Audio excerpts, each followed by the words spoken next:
And we grew up in a time where it's do what I say and not as I do, right? That is such a terrible mindset to have. Elevate with Monique. Elevate. Elevate with Monique. Hey, what's up? Welcome back to another episode brought to you by Elect Elevation, where this whole month of May, we are talking about all things dealing with healing while mothering in honor of Mother's Day. Now, in another video, I talked a little bit about this topic that we're going to dive in today, but I really want to spend some time talking about it in depth because it's so deep that I didn't want to graze over it. And that is modeling emotional intelligence, right? Being emotionally intelligent. Sometimes you'll hear people call it EQ, right? How intelligent are you regarding your emotions? Now, can I just say that this is an area for me that for many, many years, not only did I not model it, but I didn't even understand what it meant. So it was very difficult for me to model something that I didn't understand. But as I have started to learn more about emotional intelligence and how important it is, what I'm realizing is that it's not just important for me to model it for my children, but it's also important for me to hone in on what this actually means and how it shows up, whether on the positive side or on the negative side. So let's get into it. It was when I started to realize that my children would pretend to be okay, but weren't really okay, that I started to realize that they were modeling behaviors that they saw in me. I would say that I'm fine if they asked me what was wrong, but the reality is that I wasn't okay in some instances, and the way in which I would engage with them or people around me would show up, right? It would be obvious that I wasn't okay. And so it hit me when I started to see that they were copying that behavior, that they got that from somewhere. And 9 times out of 10, they probably got it from me. So, an example of this is my middle daughter, so sweet, so soft spoken, but she's one of those ones that you almost kind of have to pry her open, right? And I remember one day I could clearly tell that she was not okay. I could look at her face and tell she had been crying. She was just not her normal self. And I asked her, I said, Anil, what's wrong? What's going on? And her first response was, nothing, I'm fine. But I could literally look at her and tell that she was not fine.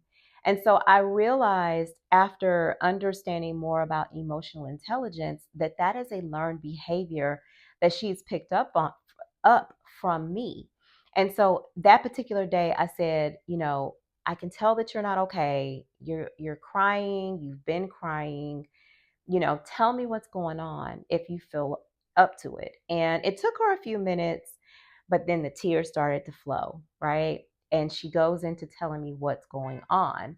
But that was a clear indication that what I saw in her, I knew something was wrong, but what she was telling me was that she was okay because she was modeling something that she's seen me do far too many times, right? So, a couple of things that I would say I'm understanding more and more. And by the way, I've been a mom for 22 years. And can I just say that I am still learning on the job? Okay. So I'm having grace for myself. I'm learning to have grace for myself, which that's actually one of the points that I want to say, which is having self compassion. Because when I became a mother, I was 21 years old. I did not have an example of what it was to be a mother. I didn't even know what a healthy relationship between a mother and their child looked like. And so I had to learn from ground zero. And for so long, I would beat myself up because I was frustrated. I didn't know what to do. In many cases, I didn't have the answer. I didn't have the wisdom to be able to mother from a healthy place.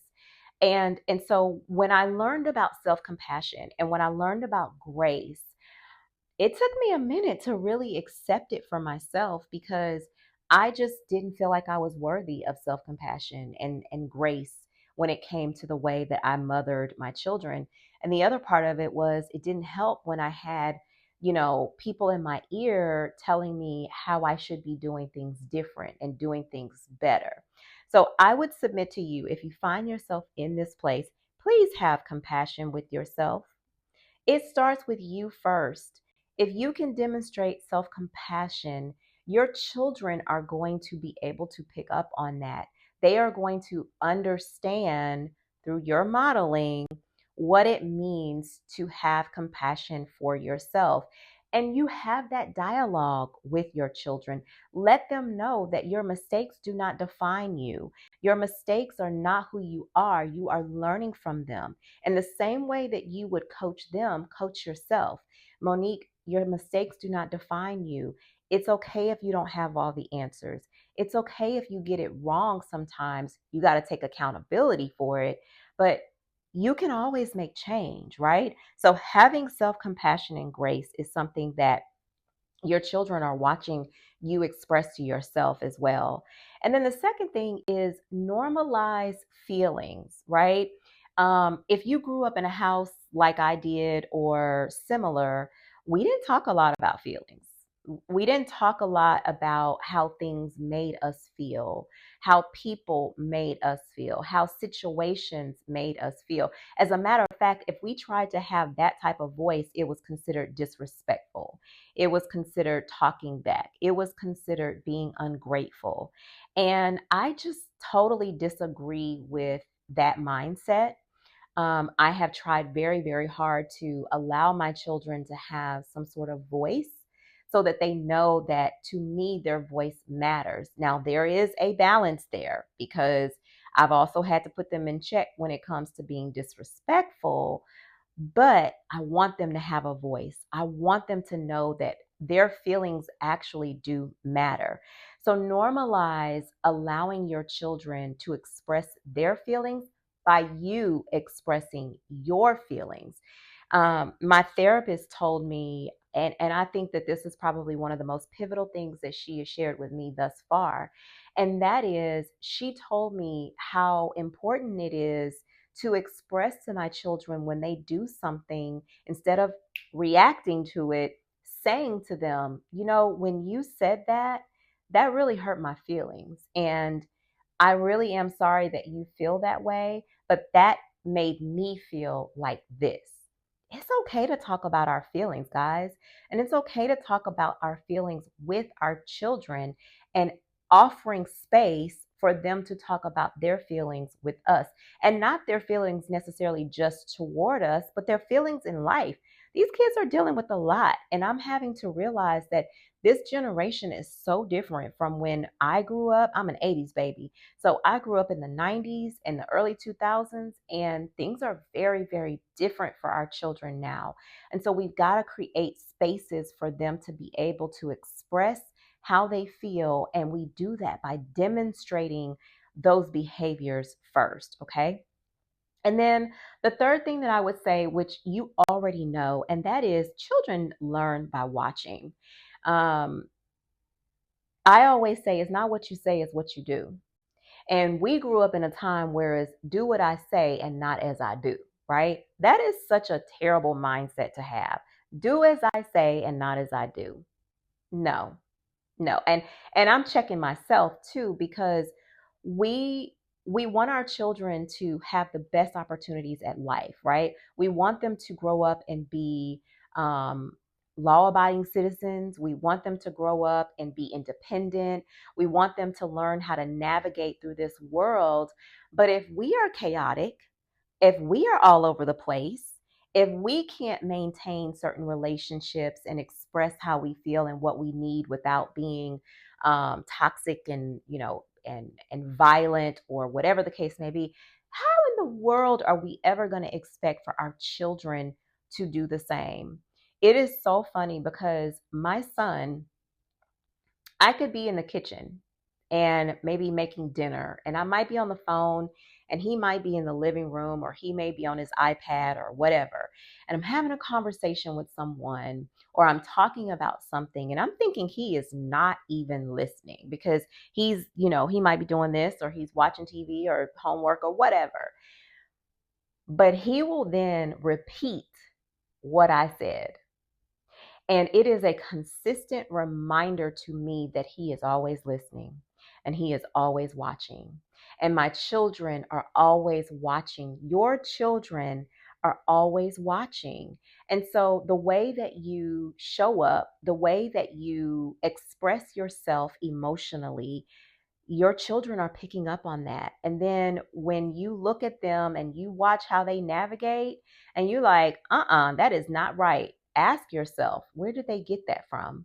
I know where my children have gotten certain behaviors from. And so that is why I am now making certain steps to be intentional about changing the way in which I parent in certain regards, because I don't want them to pick up on habits that didn't serve a greater purpose for me. I don't want them to do that for themselves and go out into the world with those same mindsets, right? So these are things that I just want you to think about if you find yourself experiencing situations where you're noticing that your children are modeling behaviors that you have had or that you still currently have. Think about those things. Remember that your children are watching. Have grace for yourself and normalize expressing your feelings. Listen, the takeaway that I'm going to give you: your children's first emotional teacher is you. So, what are you teaching your children? Hey, listen, if this resonates with you, do me a favor, hit the like button below and subscribe to this channel. We share all things that are going to elevate your life, your personal life, your mental life, your financial life, your spiritual life, because at the end of the day, we are becoming better. I'll see you in the next video. Bye.